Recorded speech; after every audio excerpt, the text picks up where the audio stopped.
నమస్కారం. Welcome to రాటాక్స్ with CM today. నేను సహస్ర. తమిళనాడు రాజకీయ చరిత్రలో ఒక కొత్త అధ్యాయం మొదలైంది. ప్రజల ఆకాంక్షలు, యువత ఆశయాలు, అవినీతి రహిత పాలన లక్ష్యంగా తమిళనాడు ప్రజల గుండెల్లో చోటు సంపాదించుకున్న నటుడు విజయ్ ఇప్పుడు ఒక రాజకీయ నాయకుడిగా ప్రస్థానం మొదలుపెట్టారు. ఆయనే తమిళగా వెట్రికజగం వ్యవస్థాపక అధ్యక్షుడు.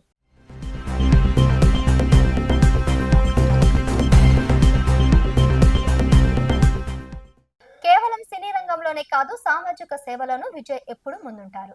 అభిమానుల బలమే తన బలం అని నమ్మి వారిని సామాజిక సేవ వైపు నడిపించారు. ఉచిత మధ్యాహ్న భోజనం, విద్యా సహాయం, కోవిడ్ సమయంలో సహాయక చర్యలు, ఇలా ఎన్నో సేవా కార్యక్రమాలతో ప్రజలకు దగ్గరయ్యారు. మనం సమాజానికి ఏదో ఒకటి తిరిగి ఇవ్వాలి అనే సిద్ధాంతాన్ని ఆయన ఎప్పుడో నమ్మారు. 2024 ఫిబ్రవరిలో తమిళనాడు రాజకీయాలను ఉలిక్కి పడేలా చేస్తూ తన పార్టీ తమిళగ వెట్రి కజగంను అధికారికంగా ప్రకటించారు. ఇది కేవలం ఒక పార్టీ ప్రకటన కాదు, దశాబ్దాల రాజకీయ వ్యవస్థలు మార్పు కోసం పిలుపు. తన సినిమాలతో ఎంతో మందికి స్ఫూర్తినిచ్చిన విజయ్ ఇప్పుడు రాజకీయంగానూ అదే స్ఫూర్తిని కొనసాగించాలని నిర్ణయించుకున్నారు.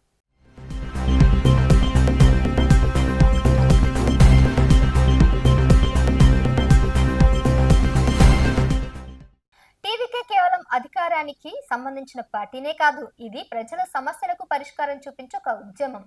విజయ్ తన పార్టీ లక్ష్యాలను స్పష్టంగా వివరించారు కూడా. అవినీతి రహిత పాలన, ప్రజల సొమ్మును దుర్వినియోగం చేయకుండా పారదర్శకమైన పాలన అందించడం, తమిళనాడు యువతకు సరైన విద్య, నైపుణ్య శిక్ష అందించి ఉద్యోగ అవకాశాలు కల్పించడం, ఇక గ్రామాలు పట్టణాలనే తేడా లేకుండా రాష్ట్రంలోని ప్రతి ప్రాంతాన్ని అభివృద్ధి పథంలో నడిపించడం, సమాజంలోని ప్రతి ఒక్కరికి న్యాయం అందించడం, అణగారిన వర్గాలకు అండగా నిలబడ్డం, భవిష్యత్తు తరాల కోసం పర్యావరణాన్ని పరిరక్షించడం, సుస్థిర అభివృద్ధిని ప్రోత్సహించడం. మా పార్టీ ఎన్నికలలో పోటీ చేయదు, కేవలం ప్రజలకు మద్దతుకు మాత్రమే ఉంటుందని ప్రారంభంలో చెప్పినప్పటికీ గాను 2026 అసెంబ్లీ ఎన్నికలలో టీవీకే పూర్తి స్థాయిలో పోటీ చేస్తుందని విజయ్ స్పష్టం చేశారు.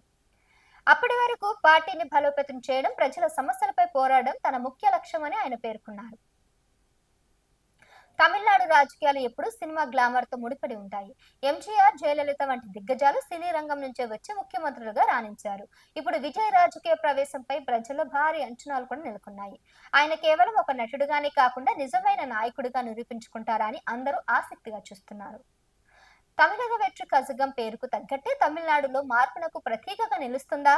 విజయ్ ఆశయాలు నెరవేరుతాయా?